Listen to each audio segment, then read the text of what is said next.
She told the police the truth. They called her a liar, charged her with a crime, and made her pay a fine for reporting her own rape. Meanwhile, the real attacker was already hunting his next victim, hundreds of miles away, and it would take 2 women, working across state lines, to finally catch him. If true crime stories like this pull you in, hit subscribe and drop a like. It costs nothing and helps this channel keep telling stories that need to be heard. Now, let's get into it. In September 2019, Netflix released the miniseries Unbelievable, an intense, deeply affecting adaptation of the true story of a young woman who, after reporting a rape, was disbelieved by both the authorities and the people around her. And while her story was dismissed, her unidentified attacker went on to claim more victims. It would take years before the attacks were finally connected to a single man. When we talk about sexual violence, the numbers are alarming and frequently underestimated. Around the world, millions of people fall victim to sexual assault every year. These crimes often happen in silence, while survivors' accounts get disbelieved or ignored outright. In cases like the one portrayed in the miniseries, victims face an added layer of trauma when authorities fail to believe them. Even so, while the production served as a powerful depiction of an ongoing reality, the full truth about sexual assault goes far beyond what most of us ever hear about. Globally, rape and other forms of sexual assault affect men, women, and children alike, with women bearing the overwhelming majority of the burden. According to the World Health Organization, roughly 35% of women worldwide have experienced physical or sexual violence from a partner or sexual assault from a stranger. Even so, these numbers reflect only part of the picture, since many cases go unreported, out of fear, shame, or a simple lack of trust in the authorities.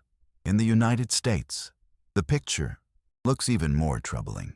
According to the National Sexual Violence Resource Center, 1 in 5 women and 1 in 71 men will be raped at some point in their lives. It's also estimated that only around 25% of sexual assaults are ever reported to police, meaning the vast majority of offenders face no consequences at all. A culture of disbelief, where victims are questioned and even blamed, only reinforces this grim reality. In Washington and Colorado, the 2 states where Unbelievable is set, the numbers are equally alarming. In Washington, the state health department reports that roughly 45% of women and 22% of men have experienced some form of sexual violence in their lifetime. In Colorado, the statistics are just as bleak, with 1 in 3 women reporting sexual abuse at some point in their lives. Broadly speaking, studies show that false rape accusations are extremely rare, representing somewhere between 2 and 10% of reported cases. And yet, between 2008 and 2012, something strange happened in the state of Washington. Specifically, in the city of Linwood. A later internal investigation would reveal that the local police department had classified numerous rape reports as unfounded, inflating that percentage to a staggering 21.3% locally. It also came out that many states, including Washington and Colorado, weren't effectively using databases like the FBI's combined DNA index system, known as CODIS, created specifically to help identify repeat sexual offenders. This happens because many police departments simply don't enter their sexual assault reports into the system, data that could otherwise help connect crimes and identify behavioral patterns. The consequences show up clearly in the records. In Washington, a 2018 audit found that a huge number of rape kits recovered from crime scenes had never even been tested, leaving countless victims without answers. In Colorado, the problem looks much the same. Hundreds of kits sit in labs, waiting to be processed, while assault cases remain unresolved. As a result, rapists often remain active for years, frequently without ever facing consequences, as we'll see in today's case. To understand how this case unfolded, we first need to meet the woman at the center of it all. Her name is Marie, a resident of Linwood, Washington. Growing up, Marie lived under the care of the state's foster system, having been abandoned by her biological family. Because of this, over the years, she moved through 10 or 11 different foster homes, along with group homes, many of which proved difficult and traumatic. Despite these hardships, Marie always did well within her temporary families. She was an active kid, both academically and socially. In fact, Marie loved school, and loved even more heading out with friends to the beach or hiking through the state's mountainous trails. As she moved from one family to the next, she made a point of staying in touch, grateful for everything she'd experienced with those people, especially her foster mothers. Even so, she carried within her a persistent sense of loneliness. At 16, Marie was placed with a stricter family, led by Peg, a serious woman who worked as a school teacher. And although Peg held high expectations for her, she was also a loving foster mother, deeply concerned about Marie's free-spirited personality. In Peg's view, that carefree, easygoing nature kept Marie from the maturity she needed. On top of that, the girl had a worrying habit of being careless, and at times seemed to seek attention for herself. Even so, Peg believed maturity would come with time, a belief put to the test once Marie turned 18 and became legally independent. Surprisingly, in a short time, Marie landed a steady job and found an apartment in the city. Everything seemed to be going well. She was living an ordinary life on her own terms, until the night of August 11th, 2008, when changed. In the early hours of that morning, Marie was alone in her apartment. After spending the last few hours on the phone with her ex-boyfriend Jordan, the two said goodnight and both went to sleep. Less than an hour later, though, Marie woke up suddenly with the unsettling feeling that someone was in her apartment. The suspicion was confirmed when she heard a brief noise and spotted a man standing beside her bed. He wore an unsettling black mask and held a kitchen knife in his hands. Before Marie could react, the attacker moved on her, gagging her with shoelaces, blindfolding her, and tying her hands behind her back. He then sexually assaulted her. To Marie, the assault felt like it lasted forever.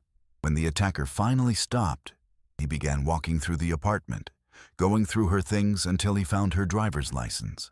Returning to her side, he placed the license on top of her and began taking photographs of Marie, gagged, calling her by name as he did. He then told the young woman she shouldn't have left her apartment door unlocked and shouldn't have stayed up so late. His presence was terrifying, but at one point he seemed almost frustrated, saying he regretted the attack, that everything had seemed better in his head than it did in reality. Before leaving the apartment, he forced Marie into the shower, where he bathed her himself. He warned her that if she went to the police, he'd publish the photos of her, gagged and naked, online. When the Oswald ordeal finally ended, Marie managed to get up, cut through her restraints, and call her foster mother, Peg, who rushed straight to the apartment. By the time Peg arrived, Marie had already called the local authorities. So Peg walked into an apartment already filled with police, finding Marie sitting on the floor, sobbing uncontrollably. The story of the rape left Peg devastated. Police photographed the apartment extensively. A couch, a bicycle, and a desktop computer sat in one corner of the room.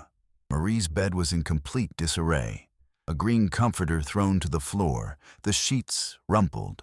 Still at the scene, Marie told officers her attacker had worn a mask, which prevented her from accurately describing his face.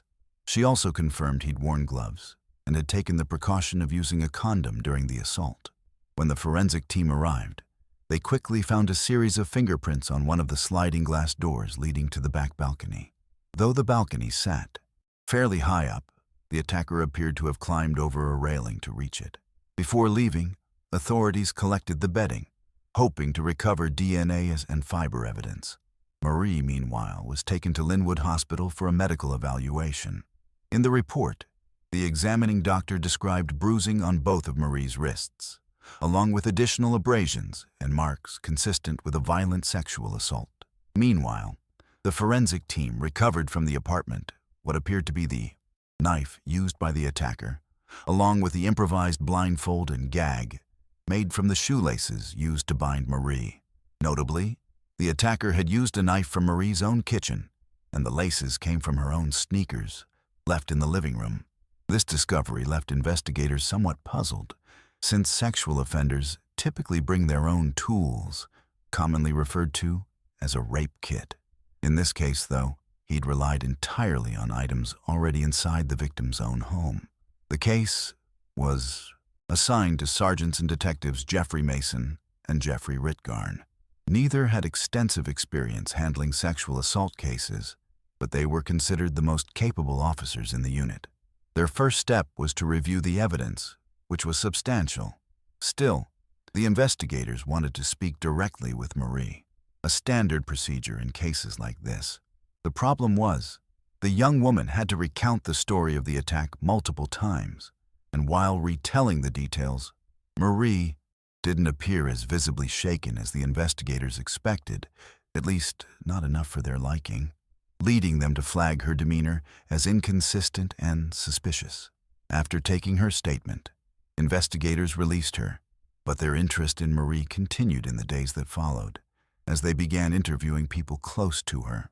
Witnesses revealed that, for reasons unclear to them, Marie had shared extensive details of the attack widely, calling several friends, not just her closest ones, and describing in detail what had happened that night.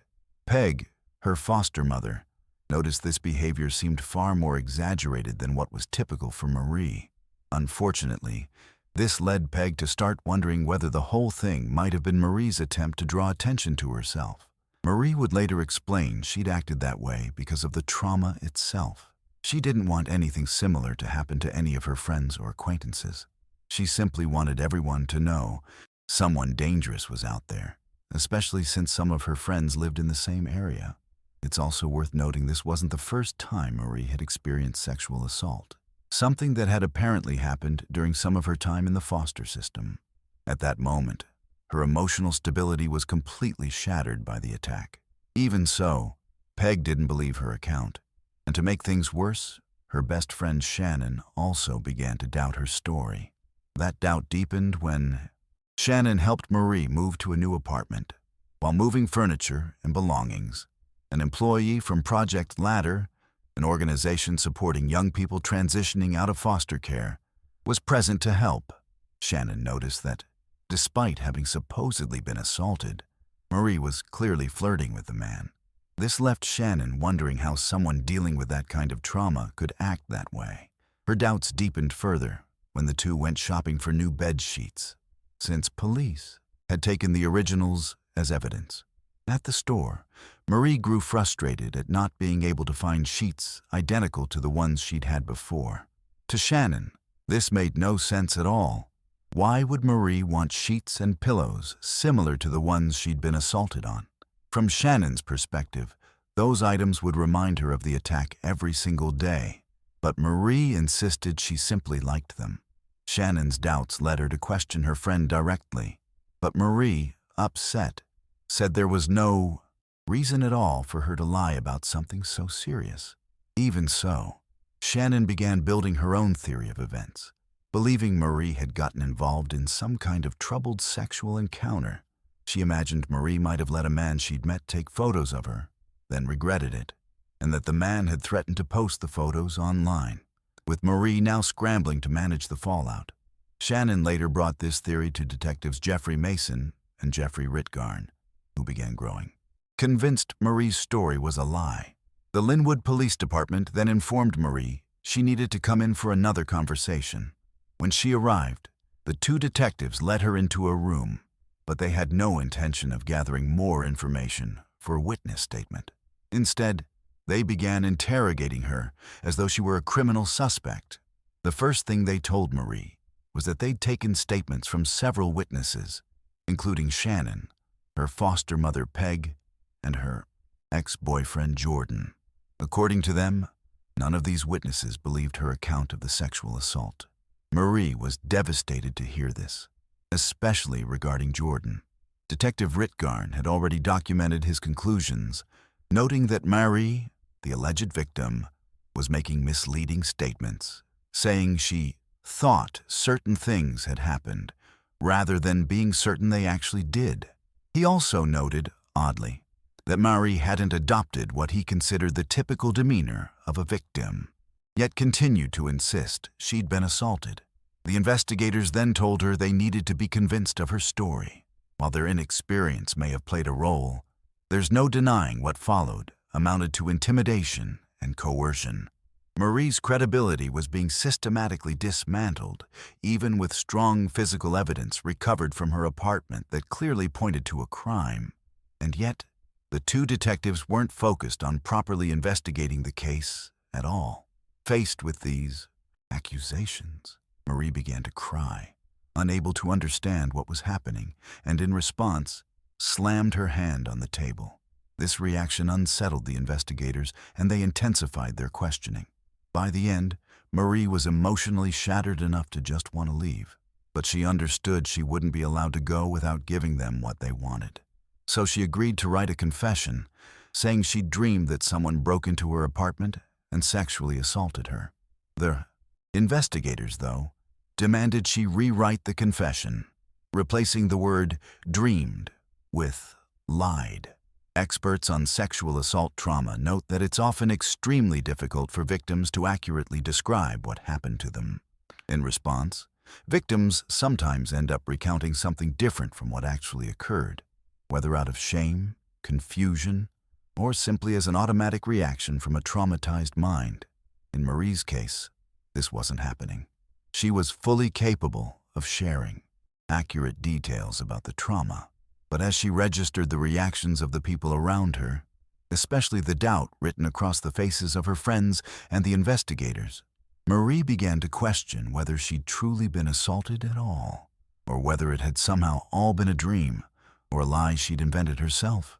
The truth is, after writing the confession, Marie went to the bathroom, wiped away her tears, and walked out calmly. In their reports, both detectives noted that her physical demeanor and body language had changed noticeably. She seemed less stressed after confessing, had stopped crying, and even gave a faint smile before leaving. To detectives Jeffrey Mason and Jeffrey Ritgarn, this confirmed their instincts had been right all along, that the entire case had been fabricated by a young woman seeking attention. In the days that followed, local station King 5 News reported that Linwood authorities had confirmed the young woman who'd claimed to be sexually assaulted by a stranger had, in fact, made up the story, a claim soon echoed by 3 other TV stations. The problem was, Marie had never lied, but the truth would take years to surface. And until then, she'd carry the heavy weight of a badly bungled police investigation. After admitting to her lie, Marie was formally charged with filing a false report and pleaded guilty as part of a plea deal. As a result, her sentence, which would normally have included jail time, was reduced to a fine covering court costs. She was also required to attend sessions with a psychologist meant to address her supposed problem of lying about rape. As if that weren't enough, her name briefly leaked to the press, turning her life into an absolute nightmare. Marie recalled people occasionally showing up at her apartment door just to harass her. She started having to leave home wearing a long hooded sweatshirt to hide her face. This furious harassment also came through in abusive phone calls. On top of that, one of her closest friends created a website specifically to attack her. Posts warning others about Marie's supposedly manipulative, dishonest personality. Faced with all of this, Marie found herself utterly desperate. She was only 18. Her story wasn't believed by police, wasn't believed by her friends, and certainly wasn't believed by her foster mother, Peg. And as if that weren't enough, the news kept running her story day after day. It genuinely felt like the entire world had turned against her. Desperate, Marie tried to find a lawyer through Project Ladder, the nonprofit that had, until then, been helping her transition out of the foster system. But when she reached out, police were called, and Marie was told she couldn't have a lawyer, since there had officially never been a sexual assault case to begin with. Faced with this, she decided to return to the police department once more, where she told Detective Ritgarn she was withdrawing her confession. According to Marie's new statement. The attack had been real, and the perpetrator was still out there. Jeffrey, unsurprisingly, didn't believe her, but another investigator suggested she could agree to take a polygraph test. The problem was, if the test indicated she was lying, Marie could face jail time. With that risk in mind, she decided not to take the chance. Today, authorities generally avoid using polygraph tests on sexual assault victims, given the significant margin of error, since victims of these attacks are often emotionally unstable, and the test can flag them as lying when, in fact, they're telling the truth. Around this same time, the organizers of Project Ladder called a meeting. Marie was summoned along with 9 other people, mostly girls, and the program's staff. Everyone sat in chairs arranged in a circle. Marie would later remember this moment as the lowest point of her entire ordeal, one where she seriously considered suicide. During the meeting, for reasons unclear, she was encouraged to share what she'd done, to confess once again, to lying to the authorities. The situation worsened further when her best friend Shannon told Marie she shouldn't come to her house anymore.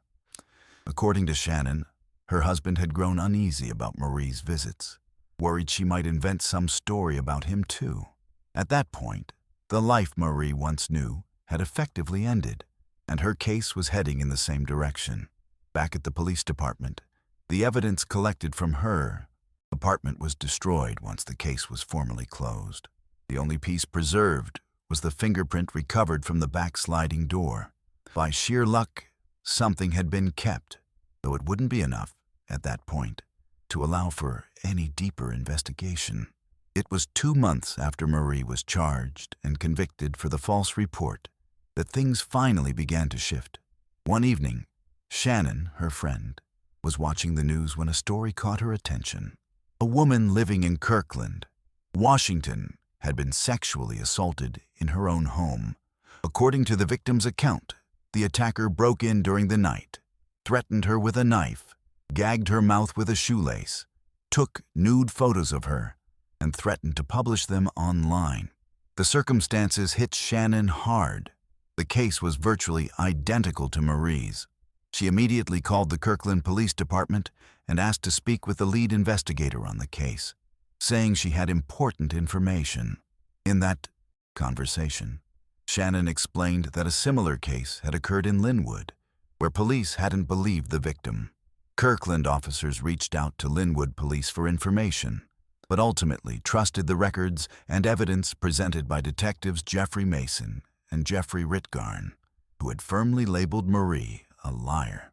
Realizing authorities wouldn't act on this information, Shannon reached out to Marie directly and explained the situation. Marie, however, didn't want to go to Kirkland herself, which raised new doubts for Shannon, who, by that point, had been close to believing in her friend's innocence again. But there wasn't much to be done. At the time, Marie was deeply shaken by everything happening in her life and didn't want to talk to anyone about the case. Over the months and years that followed, she simply fulfilled each obligation imposed by the court, slowly trying to rebuild her life, even carrying the full weight of what had happened on the morning of August 11th, 2008. Meanwhile, as Marie tried to move forward, her unidentified attacker continued his wave of assaults, moving from Washington all the way to Colorado, where 2 women detectives would forever change the course of this story.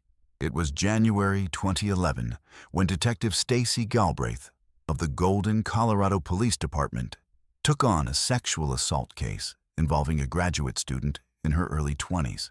According to the victim, the attacker had broken into her home and assaulted her at gunpoint. To destroy evidence, he took her bed sheets with him and forced her to shower, aiming to eliminate any trace of his DNA. When Stacy interviewed the victim, she said that, for some reason, the attacker had talked with her extensively, almost as though they were old friends. According to her account, the man spoke 4 different languages and mentioned he traveled frequently. He also talked about mathematics and mentioned he never had trouble meeting women. Yet, he confessed he didn't feel genuine pleasure during consensual encounters with the girlfriends he'd had, that it was only through the act of rape itself that he was able to reach true satisfaction. The victim was also able to describe the mask and the attacker's eyes. But the most concrete physical clue she offered was an egg-sized birthmark on his leg. She also described him using a pink Sony camera to photograph her while gagged. What struck the detective most, though, was that the victim described her attacker as gentlemanly, calm, and polite. Stacy struggled to understand how a victim of such a violent sexual assault could describe her attacker that way. But she recognized this pointed to an especially dangerous profile.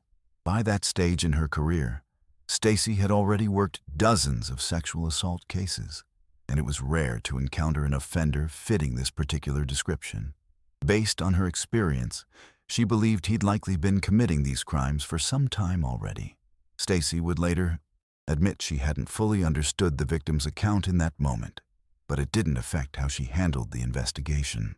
She continued treating the student as a genuine victim of a real attack. Curiously, on the same day she took on the case, Detective Galbraith went home and discussed it with her husband, who was also a police officer in the neighboring city of Westminster. He mentioned the case she was working sounded remarkably similar to another one he'd heard about within his own department. The two began digging into that other case, which was under the responsibility of Detective Edna Hendershot of the Westminster Police Department. After exchanging a few messages, the two detectives decided to meet and compare notes.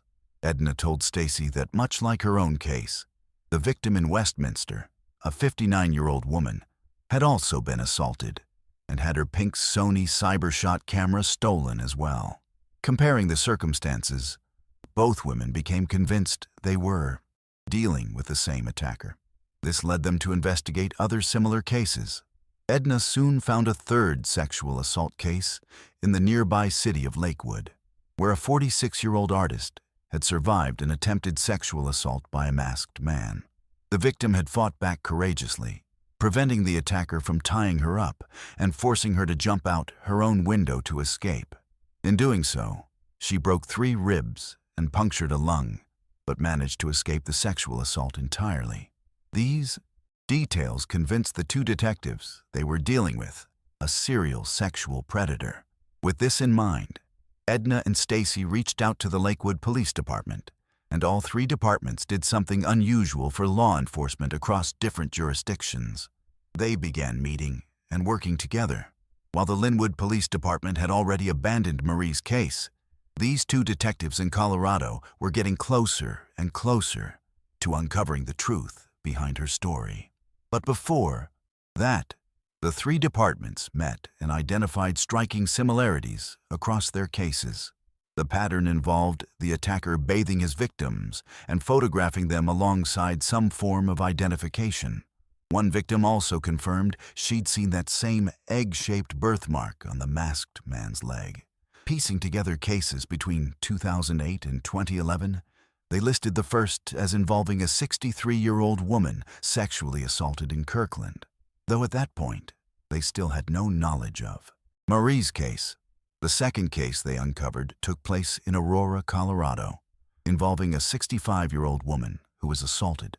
Next came the case of the young graduate student under Stacy's jurisdiction, followed by the Westminster case under Edna's, and finally the case of the artist in Lakewood. They also connected a small number of DNA samples recovered across 3 of the cases. Though insufficient on their own to identify the perpetrator, lab testing confirmed the 3 samples belonged either to the same man or to men from the same family line. After more than a month of information sharing, a major meeting was organized, bringing in the FBI as well. This collaboration gave birth to a task force led primarily by Detective Stacy Galbraith, known for her meticulous attention to detail, and Detective Edna Hendershot, recognized for her efficient, hands-on approach. Together, the two formed a powerful team.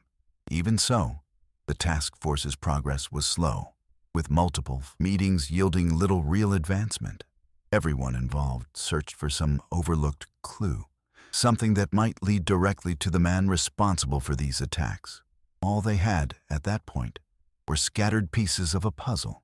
The first was a glove mark left on a stair railing in the Westminster case.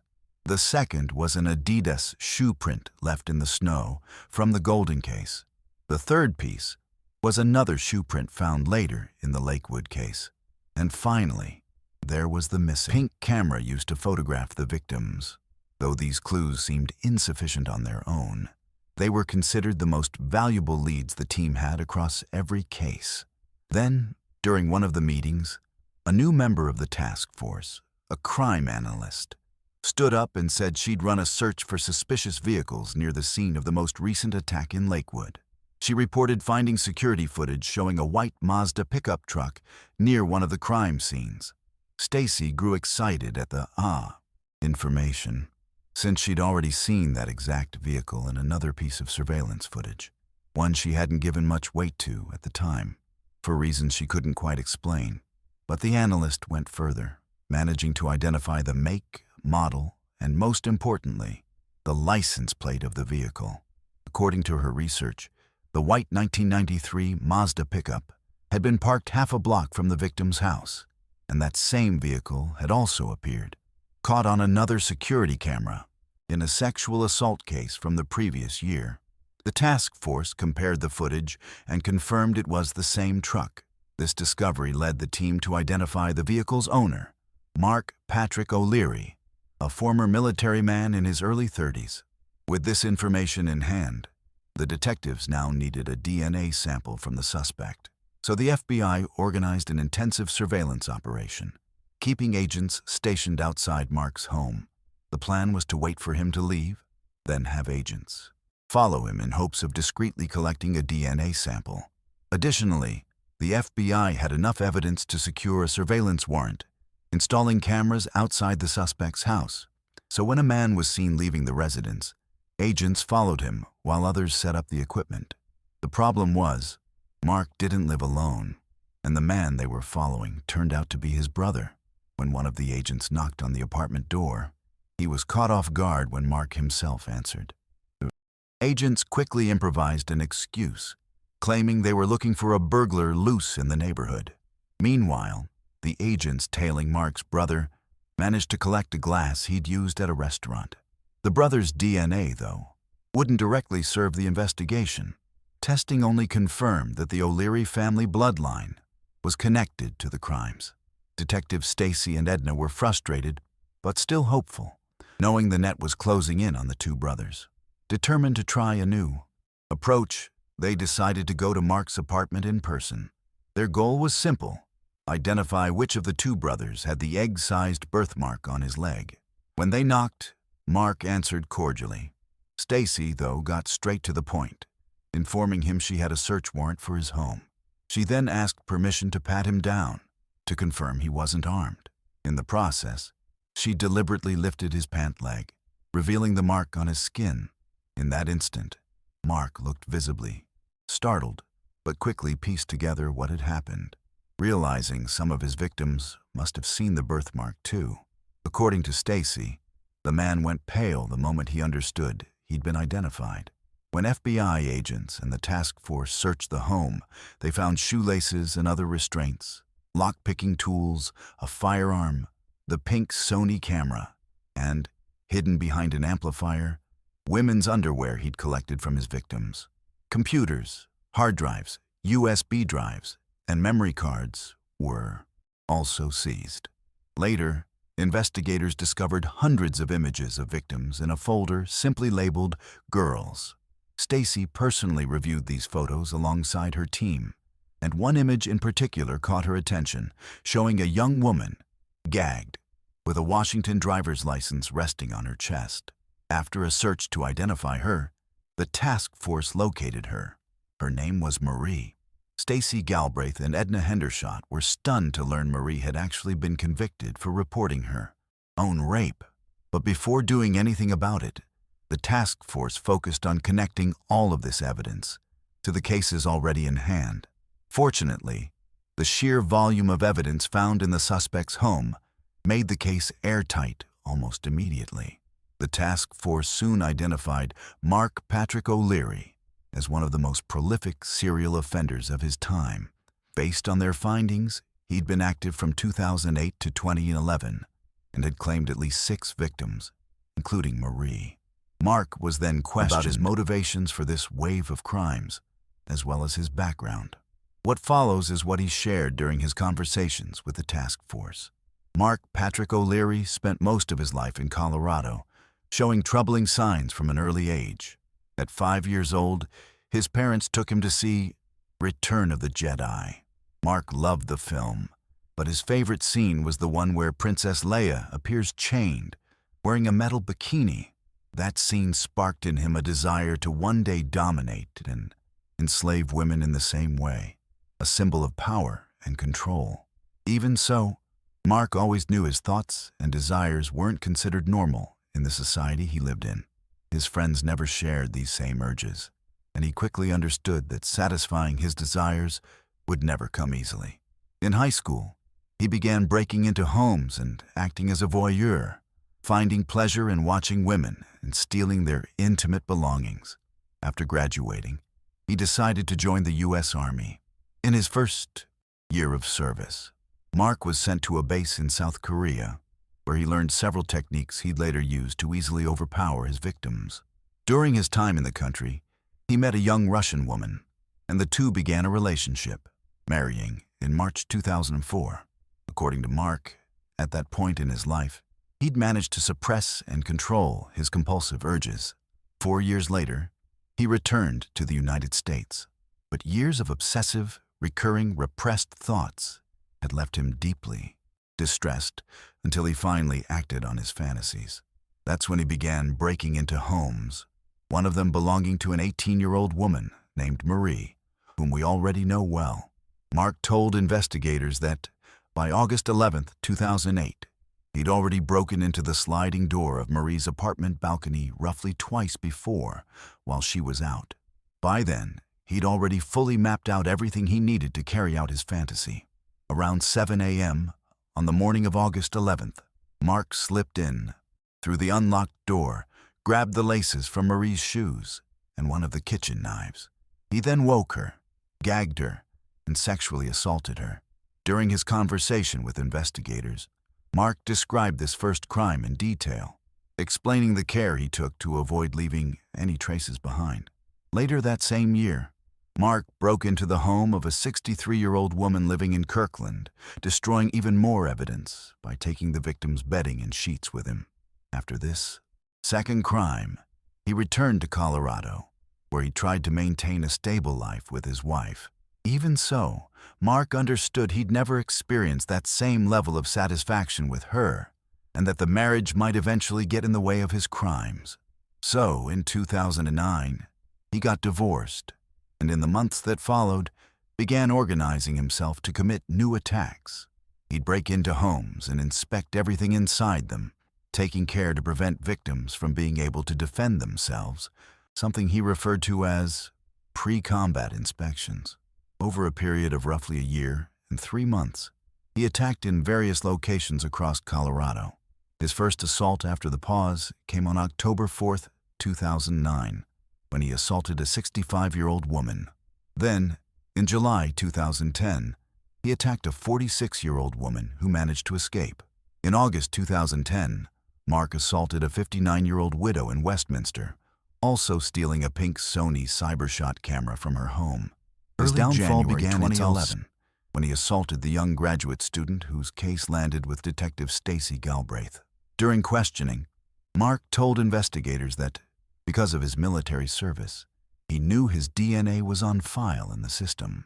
For that reason, he took extra precautions when committing his crimes, wearing gloves, giving his victims lengthy showers, and collecting the clothing and bed sheets from the scenes of the attacks. He also made a point of committing his crimes across different jurisdictions, making it harder for investigators to connect the cases. Mark also said some of his victims confronted him during the attacks, telling him he needed help because of his erratic behavior. He recalled responding that it was already too late for him. According to Mark, his crimes were entirely rooted in fantasies of power, control, and manipulation. He viewed his victims as mere objects for achieving total satisfaction, something he could never find in consensual relationships with his ex-wife or girlfriends. In short, The man himself understood his actions were purely self-serving, with no deeper motive beyond satisfying his own desires. In the days following Mark O'Leary's arrest, Colorado authorities announced he would be charged in connection with sexual assault cases in Golden and Westminster, with bail set at $5 million. The Lakewood and Aurora cases were also cited as locations where Mark was allegedly involved in other assaults. At his preliminary hearing, the prosecution presented roughly 28 charges, ranging from sexual assault to kidnapping and stalking. Even confronted with hundreds of pieces of irrefutable evidence, though, Mark maintained the charges against him were wrong and that he wasn't the man authorities were looking for. During the same hearing, the task force informed the judge that, in one of the sexual assault cases, Mark had taken 100 photographs of the victim, all recovered among his belongings. It was also revealed that among his possessions were hundreds of pieces of evidence, including high heels and women's stockings, which some victims reported he'd forced them to wear. Eventually, every sexual assault Detective Stacy believed Mark had committed came to light, including Marie's case and that of the Kirkland woman. With few options left, Mark chose to plead guilty. First, he pleaded guilty to the 28 charges connected to the Colorado cases. As a result, on December 9, 2011, Mark was sentenced to 327.5 years in prison. Later, he was also connected to the Washington cases and pleaded guilty there as well, receiving an additional 68.5 years. In total, Mark Patrick O'Leary was sentenced to more than 350 years in prison. Today, he remains incarcerated at the Sterling Correctional Facility in Colorado, now nearing 50 years old. When Mark was arrested and charged with these crimes, it didn't take long for that news to reach Detective Jeffrey Mason of the Linwood Police Department. Jeffrey had always believed in Marie's guilt until he received a phone call informing him a serial rapist had been arrested in Colorado and that the man had confessed in detail to the attack against Marie. Not only that, but they had conclusive photographic evidence proving she had genuinely been his victim. With that, in March 2011, Steve Ryder, head of Linwood's Criminal Investigations Division, showed up at Marie's door, accompanied by his team. They asked if they could speak with her, then told her that her attacker had been identified and arrested. Steve showed her photographs of hundreds of other victims, and among them was Marie's own photo. Marie simply stayed silent, unsure of how to react. The charges against Marie were formally erased, and her initial $500 fine was refunded. Detective Jeffrey Mason personally apologized to Marie at the very same police department where, years earlier, she'd been interrogated as a criminal. According to her, Jeffrey seemed genuinely sincere and deeply ashamed of what he'd done to her life. In her own words, he seemed like a lost puppy dog. Her foster mother, Peg, and her best friend, Shannon, also apologized for having doubted her story. Marie accepted everyone's apologies calmly, though it would take Peg and Shannon much longer to fully forgive themselves. Shortly after the case closed, internal reviews conducted by the Snohomish County Sheriff's Office found that the Linwood Police Department's handling of the case had been deeply flawed. The analysis concluded Marie had effectively been victimized twice. Furthermore, the records from detectives Jeffrey Mason and Jeffrey Ritgarn revealed that Marie had essentially been coerced into admitting she'd lied.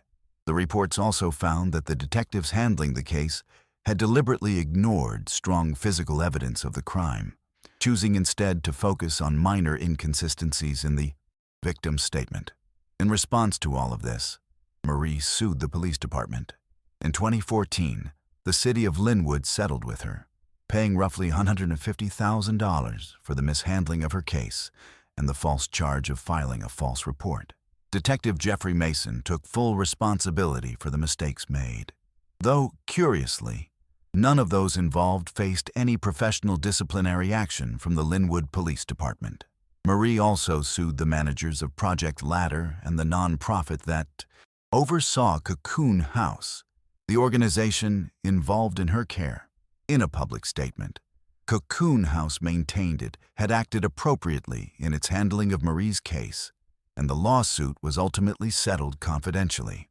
Starting in 2015, Marie became the central figure in an article written by T. Christian Miller of ProPublica and Ken Armstrong of the Marshall Project, titled An Unbelievable Story of Rape. That article would go on to be adapted in 2019 into the Netflix series Unbelievable, a critically acclaimed production. The article also formed the basis for the author's full-length book titled A False Report, A True Story of Rape in America. By the time the case reached its resolution, the theme of trauma stemming from sexual assault had come to be understood as something deeply complex. It became clear there's no way to determine whether someone was truly assaulted based solely on how they react. Some victims withdraw and grow distant, while others become hyperactive, even prone to laughter. In many cases, victims tell no one what happened, while in others, like Marie's, they share the experience with numerous people. And in even rarer cases, the trauma is so overwhelming that victims begin questioning whether the attack even happened at all. Marie lived in denial and doubt for a long time, trying desperately to avoid thinking about what had happened. With the resolution of her case, she was finally able to begin healing from the emotional wound inflicted on the morning of August 11th, 2008. By 2019 and 2020, Marie was married, had 2 children, and made her living as a truck driver, covering thousands of miles every week. Her advice to victims of cases like hers is to gather evidence, and above all, to tell someone what happened. We chose to highlight this in the story so that anyone who has experienced sexual assault feels encouraged to seek help and confide in someone they trust. It's a solid first step toward healing from that kind of pain. And unfortunately, far too many women, men, and children know this pain firsthand.